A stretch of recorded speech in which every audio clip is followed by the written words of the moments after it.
Questão 14. O governador do Amapá ingressou perante o Supremo Tribunal Federal com ação direta de inconstitucionalidade, impugnando a validade de uma lei estadual amapaense que atribuía ao Poder Legislativo iniciativa relativa a leis que aumentavam a remuneração dos servidores públicos ocupantes de cargos da administração federal. No tocante a essa lei, um professor de Direito Constitucional afirmou que, letra A, essa ação constitui instrumento de controle concreto de constitucionalidade, pois trata do exame concreto da compatibilidade entre a lei impugnada e a Constituição da República. Letra B. O acórdão que viesse a decidir o referido processo somente teria efeito erga omnes a partir do momento em que o Senado Federal suspendesse a vigência do dispositivo, eventualmente declarado inconstitucional pelo STF. Letra C. A decisão do STF teria efeitos ex nunc, desde que 3/5 dos ministros do STF não decidissem atribuir-lhe efeito ex nunc. Em face da situação hipotética apresentada, redige um texto dissertativo que avalie, quanto à correção, as 3 afirmações feitas pelo referido professor. Aborde em sua resposta se a lei que o governador impugna perante o STF é inconstitucional, classificando se e somente se a lei for inconstitucional em pelo menos 3 critérios tal inconstitucionalidade. Então vamos lá. O primeiro argumento aqui do professor diz que essa ação constitui um instrumento de controle concreto de constitucionalidade. Trata-se de um argumento equivocado, porque não é um controle concreto de constitucionalidade, e sim um controle abstrato. Por quê? Porque o exame aqui da compatibilidade aqui entre a lei impugnada e a Constituição é realizado em tese e não tendo por base um litígio, uma lide concreta. Então esse argumento aqui está absurdamente equivocado.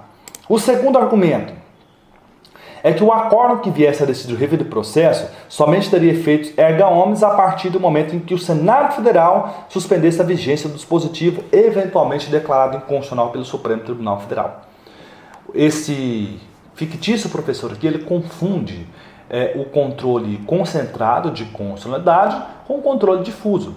Nós sabemos que o acórdão, ele terá sim efeito erga omnes, independentemente de atuação do Senado Federal. Aliás, o Senado Federal nem vai agir aqui. Já se trata de um efeito natural das ações do controle concentrado, a eficácia erga omnes. O Senado Federal só vai agir no controle difuso de constitucionalidade, tá? Isso aqui conforme o artigo 102, parágrafo 2º da Constituição Federal.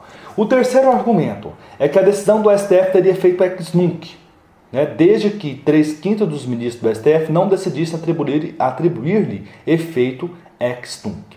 Esse argumento aqui também está equivocado. A regra é de que a decisão no controle concentrado tenha efeito ex tunc, retroativo, e não ex nunc, prospectivo. Excepcionalmente, o artigo 27 da Lei 9.868 de 99 dispõe que é possível restringir os efeitos da decisão e modular os efeitos dela, para que eles sejam ex nunc. Tá? E o quórum exigido para tal procedimento é de 2/3 dos membros do tribunal, ou seja, 8 ministros. Agora, vamos examinar aqui a lei amapaense. Ela é inconstitucional por quê? Ela atribui competência aos deputados estaduais, iniciativa de lei que aumenta a remuneração de servidores públicos ocupantes de cargos na administração federal. Então nós podemos vislumbrar aqui inconstitucionalidade formal orgânica, uma vez que essa matéria aqui, aumento da remuneração dos servidores públicos da administração federal, só poderia ser vinculado no processo legislativo federal e não no processo legislativo estadual. Então, o órgão do legislativo que tem competência para poder deliberar sobre isso aqui é o órgão do legislativo federal e não o órgão do legislativo estadual amapaense. Por isso, inconstitucionalidade formal orgânica. No outro lado, nós podemos classificar aqui essa norma como inconstitucional formal subjetiva. Por quê? A norma estadual aqui, além dela violar a questão de competência legislativa, ela viola também o artigo 61, parágrafo 1º, inciso 2 A linha A da Constituição Federal. Inconstitucionalidade formal subjetiva. Por quê? Deputado estadual não tem competência para poder deflagrar, para instaurar processo legislativo que tenha por objeto o aumento da remuneração de servidores públicos da administração federal. Inconstitucionalidade por ação. Aqui nós sabemos que existe uma lei. Então, houve uma norma produzida pelo poder público em descompasso com a Constituição Federal. Letra D. Inconstitucionalidade total. Estou analisando aqui letra A, letra B, letra C e agora a letra D. Inconstitucionalidade total. A norma ela é integralmente inconstitucional. Tá? Quando se trata de inconstitucionalidade formal orgânica, inconstitucionalidade formal subjetiva, não tem como salvar a norma. Ela é totalmente, integralmente inconstitucional. Depois outra análise. Ela é inconstitucionalmente... a inconstitucionalidade dela é originária. Por quê?